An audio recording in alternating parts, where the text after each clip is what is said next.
Yeah, no, Fanny's open. You have Fredrin open as well. Lapu-Lapu is an option. Even Farsa were snubbed in the bans. Absolutely. So boxes in range, no question. This is a really tough call here. Now, this is what I wanted to talk about because, again, when you're looking at that early game jungler, that's immediately a response from the red side to say, hey, we're going to shut it down with our first 2 picks straight away. And that's why I was thinking maybe Fanny might not be the way to go, knowing how Todak kind of foresee the draft. Like, both teams hold off till the jungler picks? Is that what you're saying? There's a good possibility. There really is. Yeah, and I think that could work really well for them too. And especially, again, going back on the performance that Rival had in the previous series, he should be confident here. But no, it's actually going to be picked up right away here. The Fanny is open. They're going to lock it in. Yep, ONIC make that first move. It's easier to just set the pace and to have your opponents think of how to solve it, right? Especially if their first pick was a carry. As much as I love the carry in this current meta, this current patch, super strong, right? They buffed her dash. She can like dash every X seconds. You just blink and she's already moving, right? The Fanny doesn't help that. Like, it's so hard still to catch a Fanny with a carry. So, speaking of which... Oh no. Yeah. I love it. I love it. I love how we were making eye contact as soon as he looked down. Watch. Oh no, Hilda's got locked in. So good, so good.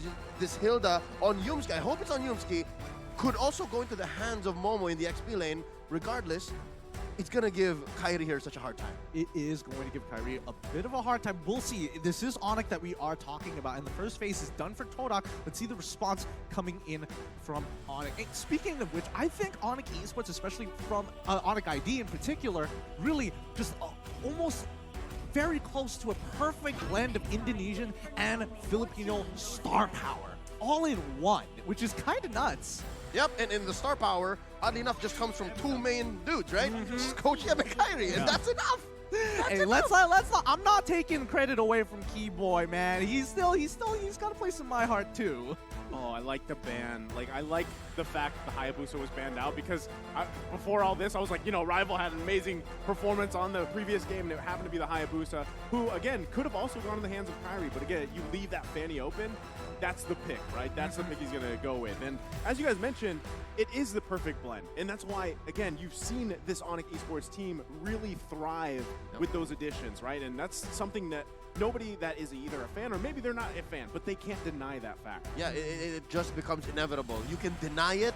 You can think to yourself, factors, but no, the results are there. Yeah, the results are definitely there. And now Todak look to try and take away more support. Wait, Formez is just chilling in the crowd. That's Formez. That's Formez just chilling in the crowd casually. Well, this is still the group stages, so expect to see him a little later on. But Akai also getting banned out. Whoa, this is a really good call coming in from ONIC. They're going deep. They're covering their bases. Junglers of all sorts. They're taking away the possible best choice. A utility jungler, they got Akai. An assassin that could spread out the Beatrix and the Fanny, they got the Hayabusa.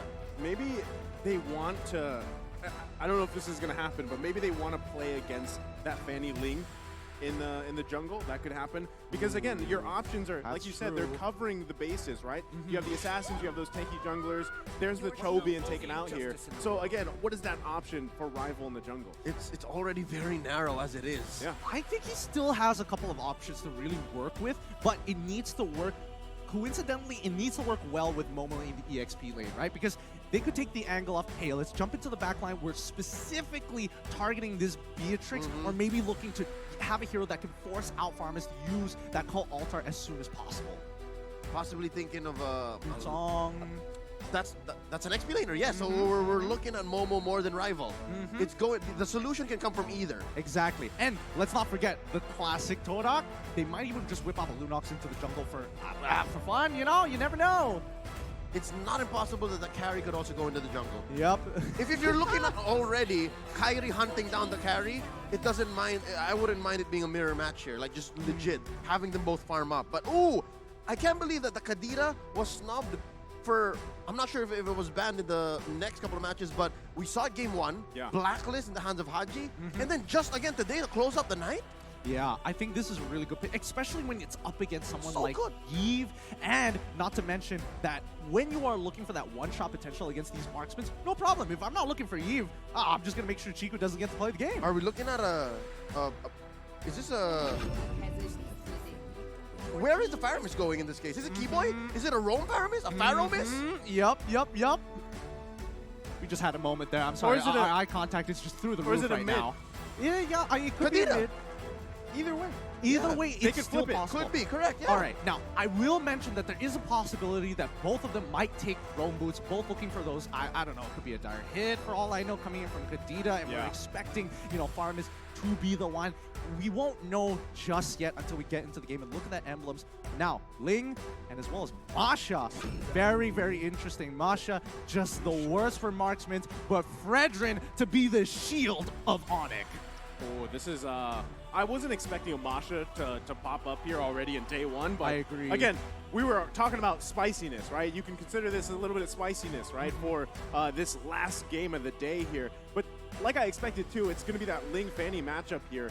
Both teams have to be able to secure that early jungle pacing, and I gotta say, for Kairi, it's going to be difficult because you got a Hilda across from you. Yes. And we know how much havoc a Hilda can cause in the Not jungle. just, as well as the Masha. Yes. But just the same, Todak's lineup here, that's way too much scaling. You're expecting too much from the map in terms of XP and gold. You're looking at a carry, an Eve, a Ling, and a Masha. How are they going to make that work? Look, I think they have some kind of orthodox way to get through certain phases of the game that are really awkward for Todak, but very clearly in Onyx's favor. So we're just going to have to keep our eyes sharp here. Don't miss a moment of this matchup as we jump into the land of Dawn. Our very final game of day number 1 comes down between Todak versus Onyx Esports. All right, can confirm now that the Faramis is going into the hands of Sans, and it is a roaming Kadira. Watch out, look, Momo!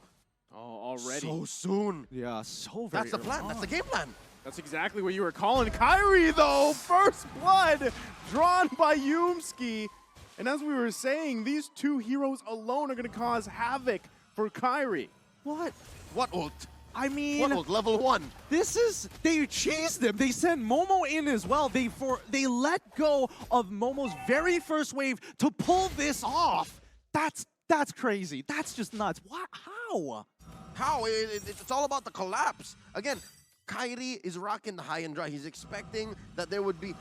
I think that's what I was expecting as well. They're looking for some scale-in, looking for at least to build up some EXP and some gold to make this matter. But instead, they went the complete opposite. It's a total langar. Just bumped straight into the jungle. That's the idea. And even Onyx, they are a little bit more aware of what Yumski is trying to do, but Kairi is losing levels of time. Yeah, I mean, Yumski gonna be careful here if he can, but Kairi able to take the revenge, gets the kill. But Rival now should be able to just secure himself a purple buff. Oh my goodness, this is the plan all along. Attack the jungle, take away their early game prowess with just simple tactics. Really nicely done by Todak all the way through. And I think this is how it's going to work for Todak. Their game plan is to disrupt the jungle, force ONIC to send 2 or 3 members from either their lanes or force mid to go into that jungle to protect Kairi, and then eventually they will find equilibrium. Hell, even break even, make more money. Look, they're 300 gold lead, 2 minutes in. I mean, I hate the fact that they were able to pull this off because Momo, he comes back into lane and look at it. He's level 3, 2 Boots who just hit level 4. Very slight difference, but he's going to hit level 4 eventually. Like, Momo just needs 2 minions. But I think this still works out, right? All of that in the last 2 minutes just makes a breeze for the first turtle here. So that's already huge, at least in terms of economy. But here in the mid lane, Yumski going to be the focus again. Oh, can he get away? One hit, he's going to bob and weave and survive. The moves and grooves. Moves and grooves. As you put it so eloquently, could have been, but that's what you get with the Hilda. That's why there's a room for her in the meta at all times, especially when assassins like Ling and Fanny are a thing. It's got to be so frustrating because Onyx invested a lot of time and a lot of movement on the map. 5 people made contact with Yumski before he got out of there, popping that sprint at the same time. So at the very least, Onyx now setting up that front line, making sure, Todak doesn't get too far away with this. And he's not stopping. Look, he's there again. He brought Rival there. Oh, Onyx Esports, though, trying to do their best to work around it. It's Chiku, guys, that falls here. Now they're going to get out of dodge the best they can. Yumski going to be the focus. They're still looking to pursue as Boots goes in, gets the taunt, but Moon gonna have to flicker out. It's Yuki gonna be the focus again. Kyrie grabbing another kill. There we go. Onyx seeing exactly what they need to do. Saw Yumski and we're like, okay, there might be more this time. Todak might escalate things. And as soon as Chiku guys came into vision, instant pounce. Yeah, fool me once, shame on you. Fool me twice, not gonna happen. So ONIC understands that they have to make the most of these rotations. If they're gonna answer, something's gotta give. They have to commit something and gain something. Rival. What? Oh, he got really, really close to actually getting that kill, but Yumski gonna, face check it first. I'm very curious as to see how Todak is actually going to transition into the mid game specifically, because that's when you expect to see ONIC really getting out of the laning phase and working as a unit. I think that's a good point, but at the same time, Onyx Esports at this point, it took them what, 2-3 minutes to figure it out. That real adjustment already, and now I feel like now that this next turtle is up, they do have a choice. Do we just give it away? But look at the positioning already from Onyx Esports. Yumski though gonna spot out CW, but Sands and Boots not too far, but they're too late. Rival able to secure another turtle here for Todak. I mean, right now Kyrie is getting harassed out of his mind. Even running down towards the turtle, you can see Momo chasing him. Yeah. But as it is, Todak is happy that this is how the early game has gone, despite having, conceded a few kills. And if they get CW, the flicker in! Tempest Blade's gonna come out. He survives though with that Cult Altar, but now Sand's gonna be the focus. He takes all the damage. Moon grabbing the kill here under the tier 1, tier 2. That's what you buy with a hero like Moon, with heroes like Hilda and Masha on Momo and Moon's on Yumski. Again, Moon is, I keep mentioning Moon, he really hasn't left mid. Yeah, he really hasn't left mid. He's really accumulating the farm, and the rest of the team, including the side lanes, are pulling pressure, strangely enough. So that's how they scale up. You scramble the opponent so they can answer. Oh, no. Ooh. Close one. I was holding my breath. Yeah, same. So they can't answer on a conventional way, and then you just farm up. Look, it grew up to about 1,000 and change. Yeah, the bleeding has not stopped just yet, Yeah. but this is a comfortable position for ONIC, right? They still can actually get to the later stages and look for that big fight in the mid game. However, keep your eyes, especially from Todak, the two ones who are carrying Moon, and as well as, Chiku guys. Rival's not gonna die. Okay, he gets out of there. All right. Weapon swipe up my forehead real quick. I think it's still working out though, because Kyrie's behind in levels, right? Yep. He's level 7, Rival's level 9, and so objectively, you're gonna have that advantage already in the jungler. So if they can continue that on, this might be a clean take for Todak in terms of turtles, as the next one's gonna be up in about 10 seconds here. But you can see them both fighting for space and position around that turtle pit. I was about to say, one key advantage that at least ONIC has is TW is ahead. TW is getting a lot of items, building up, but wait, no, underneath mid. Kyrie once again pushed out of the jungle here. So just like that, it is going to be a clean sweep of turtles. Momo, though, Sands able to pick up a kill with that Stampede.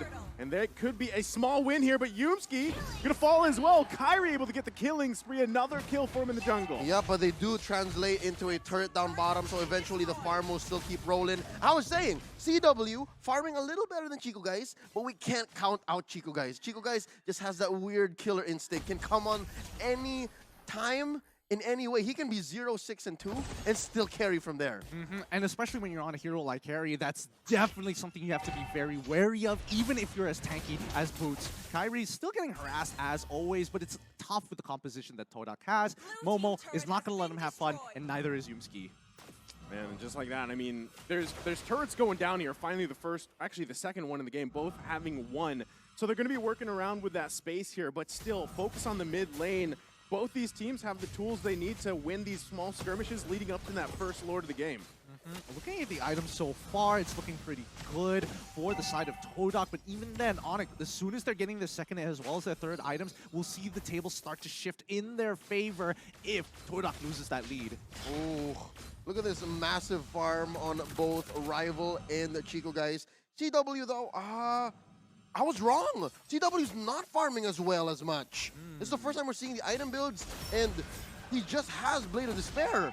that's trouble. Well, to be fair, he did get dove twice, one having to break his flicker, the second to death. So forcing him home. So yes, he's saving himself, not many deaths, but he's not staying in lane as long as much as he should. Yeah, the economy's not looking good. Oh! CW gonna have to flicker out to survive that. So still, total control here from Todak on Onyx Esports purple buff. And just making it hell here for Kyrie to even get any buff. And the poking back and forth. Now it looks like Todak's going to go ahead and focus on the mid lane. The flicker comes in. Boots, though, working on Chico, guys. Can't get him as he falls here in the tier 1. Sand's going to flicker out, too. Turret falls down, though. Kyrie trying to unleash. Able to pick up a kill. Make it a double as Momo falls as well.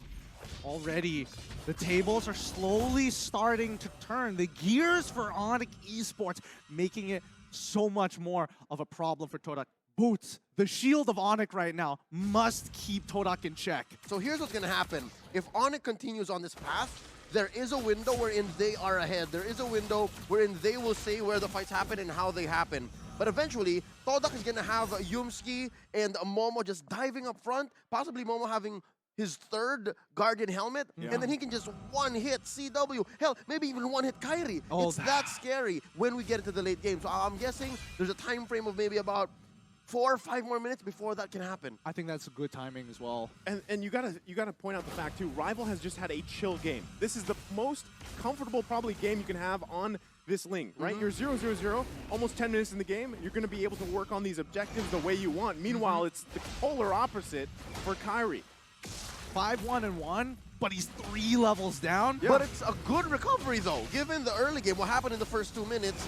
But we can counter blessings as much as we want, but it's all about this purple. Who's going to get it? Rival can Rival secure. They just got Lord! Yeah, I mean, again, Kyrie has done a good job working back from this, but still, objectively, it's Todak with that advantage. Like you guys mentioned, you have Momo and Yumski going to any...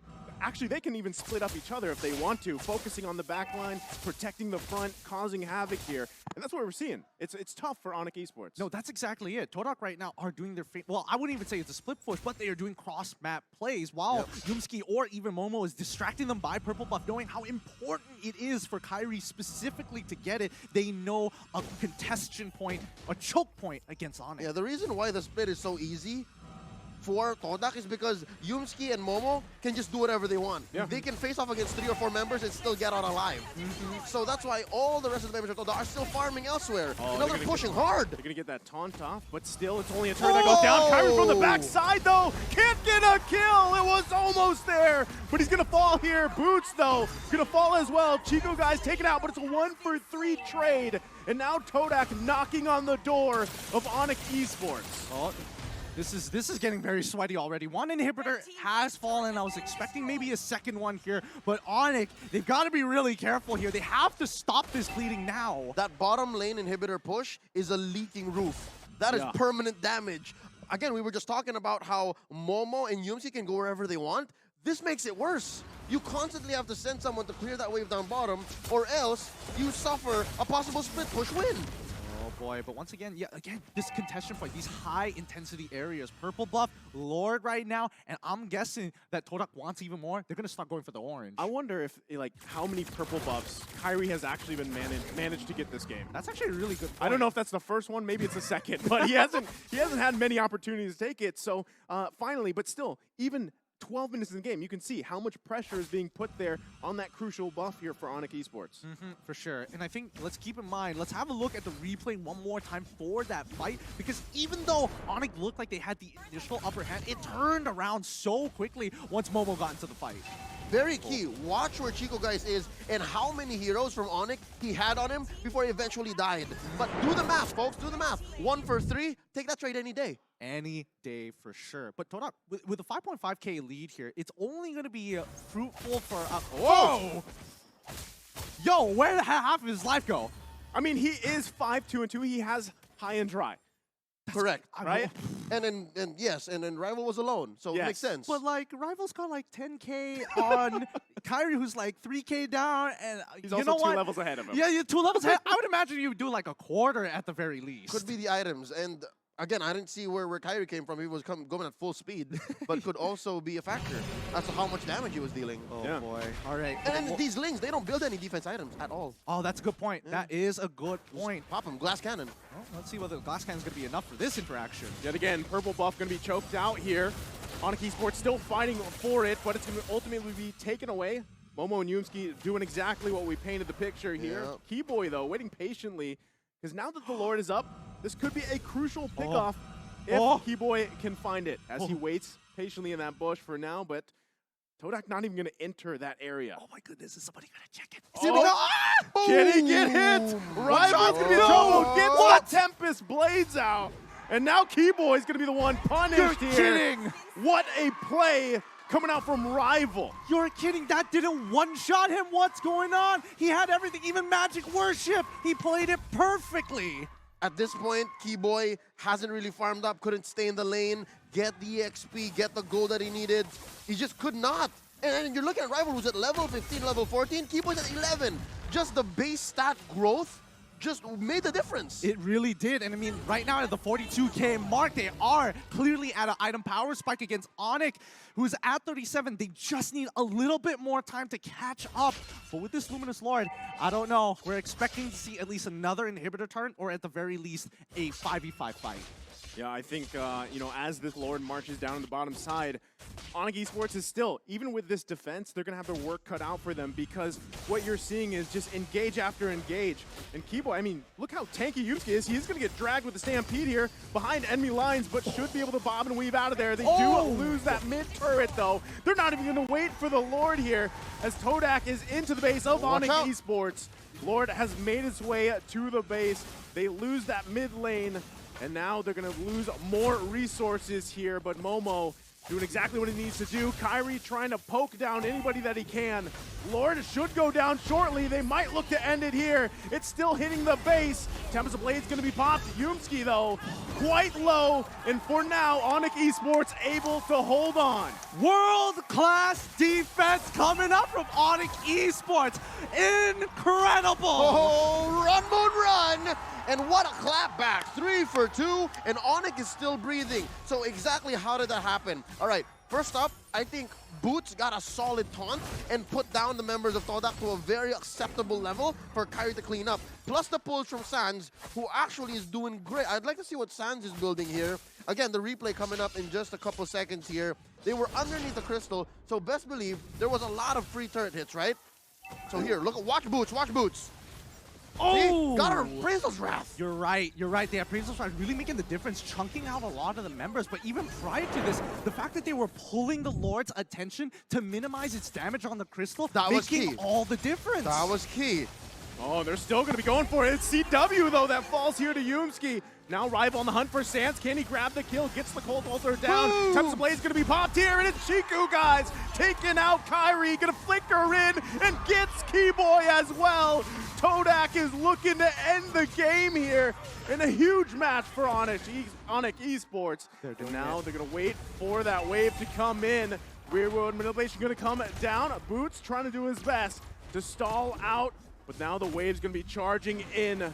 Todak looking to end the game. Rival focusing on the crystal, and that's it. Todak takes the game against Onyx Esports. There we have it. Todak winning both their matches here, and they've even taken down Onyx. But don't worry, nobody's going home. This is only the first taste of M4. Congratulations to Todak. The one way that they could have done it, they did. They languard on through. Minute 0. They gave Kyrie hell. Minute 0. They took down Kyrie. They took down First Blood. And my God, if I'm getting this correctly, we broke a record today. We hit 1 million viewers. We hit 1 million viewers. You guys at home made this possible. Thank you for watching this beautiful game of Mobile Legends between two fantastic teams. Oh boy, there's still plenty more to go, but this is only just day number 1. Yeah, and you know, as we want to celebrate this milestone, we do have a giveaway for all of our viewers. The first 20,000 viewers to correctly guess the answer will win amazing prizes. You know, I guess we gotta put it up. Do you know which hero the M4 pass skin belongs to? Just input the Just input M4 and the hero's name in all capital letters to redeem your item. And the in-game pass experience rewards will be issued soon, so log into the game to check it. Thank you for your support, and let's go for the second milestone of 2 million peak viewers. So share the stream and continue watching. M4 absolutely killing it here at day number 1. I can't believe they pulled it off, but again, it really does take commitment and execution throughout each stage. Again, there was a 4 or 5 minute window wherein it was ONIC, right? ONIC could have taken it, but eventually, they were gonna have inevitability on their side. This has been an incredible game. I don't know. We've seen a lot of interesting micro mechanics. More so, macro-wise, how they played this through. M4 does not disappoint. This is the best of the best. I'm a little bit in shock, right? I mean, because Todak, again, the momentum that they had from the previous series, they did it here too, right? And that's exactly what kind of the expectation was, but it was just executed flawlessly. And again, Yumski and Momo, the way that they kind of started the pressure and maintained it throughout the majority of the game, I think was a really key point here for their victory. Absolutely. And I think, we're moving away from, hey, Chiku being that superstar. His teammates are really stepping up to the mantle, making sure, hey, I'm getting out of the backpack. I've outgrown it now. It's my turn. It's time for you to hop on my shoulders. Yeah, no, us Moonatics have been doing this for years now. It is what it is. Moon on that eve, I'd like to see the stats very soon. I want to see what he built here. If he was more of a battle mage with a little bit of defense, a little bit of a hybrid, but I think the fact that you left the even mid lane to farm up against the Kadita and against the Paramis really held it down, made the difference in the mid to the late game. It truly did. So let's pull up the item build to figure this out, because overall, when you're looking at this matchup between Kadita and as well as Eve, you would expect Kadita to find a way to actually open up the mid lane or at least get first blood. Yeah, they overloaded him. Looking at this 16-minute, 35-second game, it was actually close. I did not feel that it was 14-12. In my head, folks, I don't know if you agree with me, felt more like a 10-3 game, 10-4 game. I mean, when we're looking at that gold lead, it's like, yeah, that's what I'm feeling too. That's the same in general vibe we're getting. Yep, so looking at Moon, here's the answer to my question. He did build hybrid, and if I'm not mistaken, he was looking to build an immortality here. I know my man.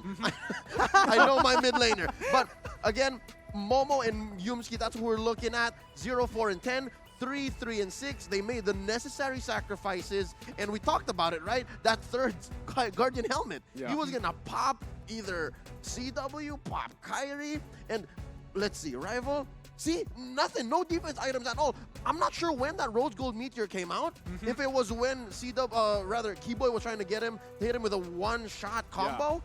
But regardless, even if that wasn't there, the fact that you were level 15 and that was a level 10, 11 Kadita trying to one-shot you, it's just not going to happen. I'm wondering if that was that there in that moment, right? Where you're like, how? How did he not die? I'm not sure if that's when it happened, but there was no shield. There was no shield, right? Yeah. Okay, so still, how? Okay, there is. I just want to, just make sure we're aware that when Kadita is using that full one-shot combo, even if the shield comes out with that one-shot combo, you might not necessarily catch it. So maybe it's one of those things you got to go frame by frame to see if the shield pops up and then disappears instantaneously. You're right, because again, the amount of damage that Keyboy was trying to deal on to Rival. Speaking of damage, look at the amount of damage that Moon put on the board. 64k. He is the carry here. And of course, Yumski, who has been on Kyrie throughout this whole game. 132k. Momo, 10 assists. And again, nice you said this the best. He just has a chill game. Rival, 844 gold per minute. He did. I mean, that's the thing. I think at one point, maybe even mid-game, he was still 0-0-0. He had all the objectives he needed, and then even secured, I think that was that first Lord that he secured as well. So taking a look at the game MVP, though, it's none other than Yumski here, who did massive work, again, to stall out Onyx Esports. Look, honestly, anybody from the side of Todak could have been the MVP in this case. I was sweating on who it exactly was going to be. They dominated in every single aspect, and even Onyx pushing back against them. That was an impressive readjustment, especially when you don't have a coach telling you and VOD reviewing it with you moment by moment. Yep, note here the build, right? Has that Kiraz, has that Athena shield, and then the tough boots. That's all you need, because again, you get protection from physical, get protection from magic, and then you have that CC reduction to get Hilda into the bush. That's all that matters. It's so well played by UMC once again with a phenomenal Hilda play overall. Let's have a look at the highlights one more time, because we really have to talk about the way that Todak was actually moving around the map and actually utilizing its players more like pieces than people. Yes, again, looking at their lineup, you would scratch your head. How did they get to this point? How did they farm this way? It demands so much scaling, so much XP. But as you put it, they use them as pieces. You put it together, you execute with a plan like this, and it just works. It leaves a lineup like CW, like Onyx, which is conventional. It just breaks. It really does. It just shatters. I feel like ONIC were playing more like the humans this time around. They had empathy. It was like, hey, Kyrie is having a tough time. We need to help him right now. That's what I'm saying. Like, it was literally a team effort to crowd around the purple buff. So it took so much away from what, those other lanes, basically. And you put so much effort in trying to get a purple buff for your jungler that, again, everything kind of just collapses from there. And Todak did so well at just putting the pressure on the right spots. Even looking at the map, right? You're looking at the lineup. You have a Fanny, super mobile. You have a Fredrin who is just waiting in the bush and then just taunts like 4 or 5 dudes, right? Yeah. And then you make like Bane from The Dark Knight Returns. You think the map is your ally. And then Todak goes, I was born in the map. I was raised by the map. They own all 3 lanes plus the jungle. That's how this game happened. Honestly, it's pretty brutal. It really is pretty brutal how they controlled the map as a whole. But I do think that ONIC, they definitely had moments of brilliance, especially with that defense towards the very end, and also the way they maintained their team fights. I don't know. I felt like the draft made all the difference for Todak here. I mean, you would imagine that ONIC, they lock in the Fanny and as well as the Beatrix. It's like, this is looking kind of free, right? And the Kadira too. And the Kadira. But then the wrench, or the curveball, whichever you want to call it, was that Masha pick to complement the Hilda. For sure. But let's jump on over to the standings here as a conclusion of the day to see where everybody currently is at. In Group A, Blacklist still on top with 1 point after their victory. Incendio is going to be sitting after 2 games at 1 point as well. Falcon at 1 point, and Burn, unfortunately, still looking for a point on the board. Just to put this into perspective, we're possibly looking at Todak already securing an upper bracket slot. Like, this is comfort right here, being 2-0 at day 1. Yeah, it truly is, and I think it could get even better. They just need to push a little bit further, but hey, maybe my biasness is showing, but don't forget, ONIC, they're not out of this just yet. They will come back. But let's have a look at tomorrow's schedule to see what's going to be happening and keeping up with this action here. It's going to be looking at some of our favorite teams from across the world, and especially when we're talking about it's Group C as well as Group D. Man, if today was anything, I'm sure I can't wait to watch tomorrow, because there's a lot of favorites here too around the globe, right? We're starting off with RSG and OT. We've got the Valley, the second matchup versus S11, RRQ versus OT, then RRQ from Brazil, Akira, right, versus the Valley, Echo versus RRQ, and then we round out tomorrow, day 2, with Team Hawk and RRQ Akira. Tomorrow, the West comes out to play. Yeah. I'm so excited for Group C and Group D. I can't wait to see how it's in the Valley, and especially when we're talking about it, Echo as well. I have my eyes on them. This is tomorrow? Tomorrow, Echo versus RQ Hoshi's happening? Hey, look, we already had Todak versus ONIC, man. We gotta push the extension somewhere else, man. There's too much pressure around my nation. I mean, there's there's the given hype matches, those big matches and everything, but I think if today states anything, there are surprises, right? I mean, there is teams that people don't necessarily know too much about, and even after today, they're like, okay, now we know about this team. Today alone, a lot of predictions got ruined. Yeah. My guess coins are crying. Mine are done. You just had to remind me about the guest coins. You just had to give it to me on that one. But Leo, I think this time we got to keep in mind that, anything could happen. Maybe even S11, maybe Occupy Thrones could be the ones who break through into the upper brackets. With that being said, hopefully you guys are going to be sticking around for tomorrow. And that has been the start of the Mobile Legends Bang Bang M4 World Championship Group Stage, day number 1. All right, guys, get ready for this. We would once again like to thank our sponsors, M4, which is powered by Moonton, presented by TikTok, the official content partner, supported by Secret Lab, the official gaming chair, and Esports Charts, our analytical partner, Gank, our official merchandise partner, MeWatch, our media partner, and last but not least, Ministry of Tourism and Creative Economy of the Republic of Indonesia here. TikTok Live Carnival, cheer out.